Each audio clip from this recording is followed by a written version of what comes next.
Oh man, so y'all know earlier in this year, DJ Khaled was getting ready to roll out his album and he was announcing that a Drake feature was coming. He was getting hype and everything, but then Drake kind of embarrassed him by saying this right here, must be Drake bailed.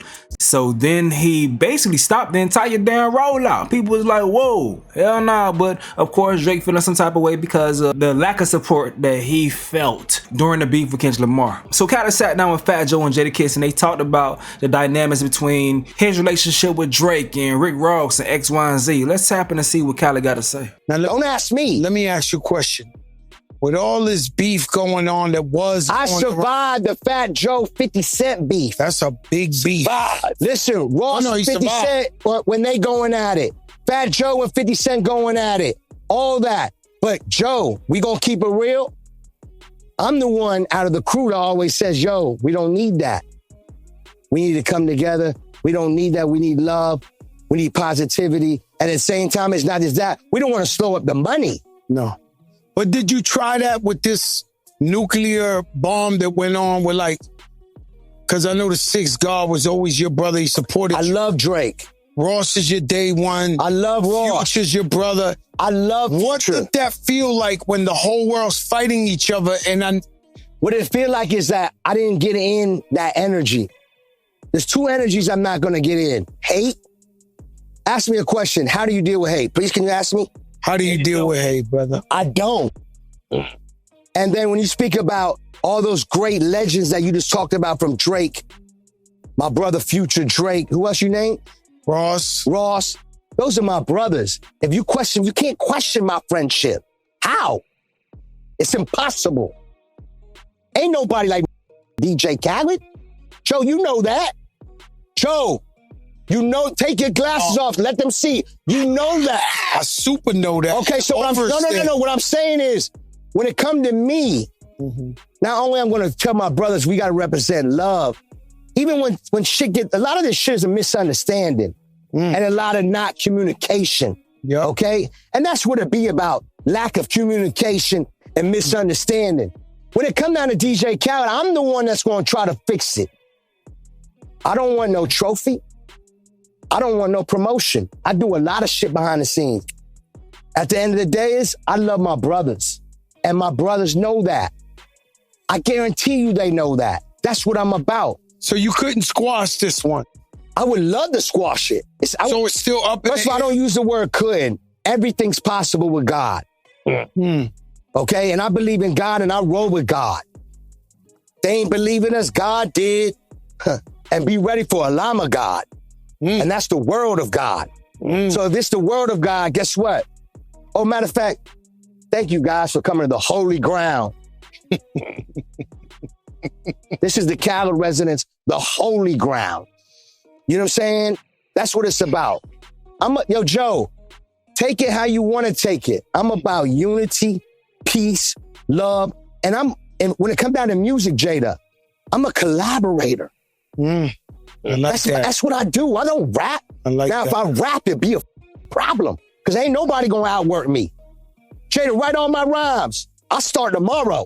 I show them how to do this shit. Because I ain't going to stop.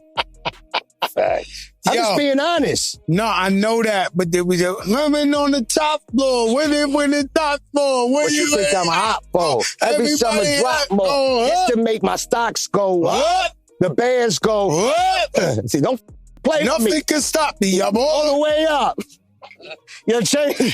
If you want me to stop this interview, I'll stop it right now. No, she can't stop this. You keep all this shit. No, I'm just letting you know. Nobody's stopping this interview. Listen.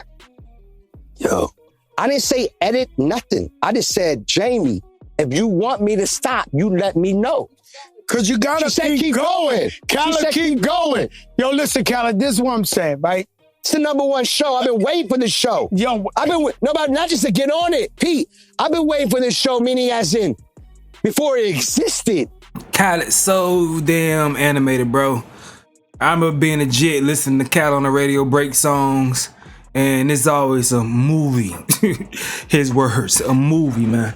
But yeah, dawg. So obviously, Khaled, he still want that record. He still want to keep things cool, and because he is relying on these artists to collaborate. And if they all beefing, you ain't gonna get no collaborations. So it's interesting to see how he's maneuvering the situation, but as far as fixing the beef between Rick Ross and Drake, they were just throwing shots at each other, man. Peek this real quick. It's more rosé coming in. Looks very nice. You need that. You need that. What, for the apology? No, just in general. When I was married, I've never seen someone ice rosé, but You've never seen someone ice rosé? mm-hmm. Well, talk to every jeweler in Miami that has fake diamonds. Really, they do that? Nobody got that joke. Can I get that? Alright, so y'all heard that. Now run this real quick. There's the name of the Aubrey album, White Man. For real? Damn, Champagne Papi, they say them songs that you just streamed off your new project, White Man, say that ain't dope. The comments crazy. And then Kai Cenat, shout out to Kai Cenat, he kept it real. They said Kai said that shit was ass.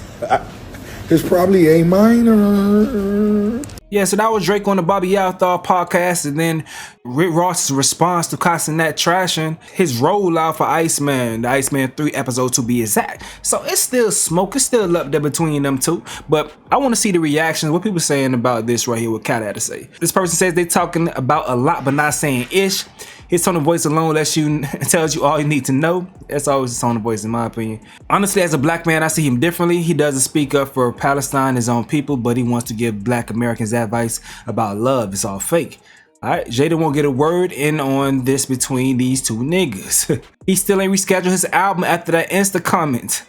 Nick can't even stand for his own home country, let alone his industry friends. Must be talking about Drake Bell. He said nothing of substance, talking if you want me to stop this interview. And yeah, most of it is just people trolling Khaled because they don't like how he has been silent about the situation going on with Gaza and Israel.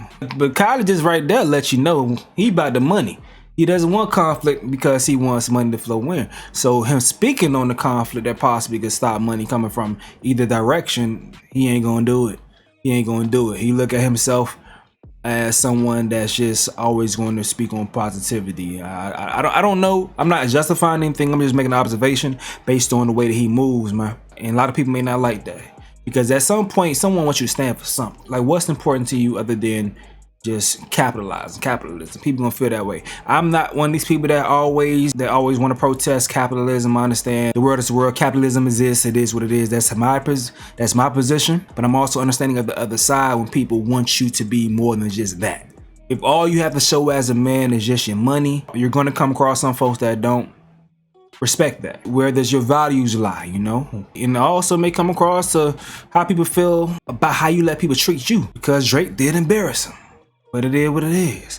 But y'all gotta let me know what you gotta say in the comment section below me. I'm going to get out of here though. This is another update with Stace. Yo.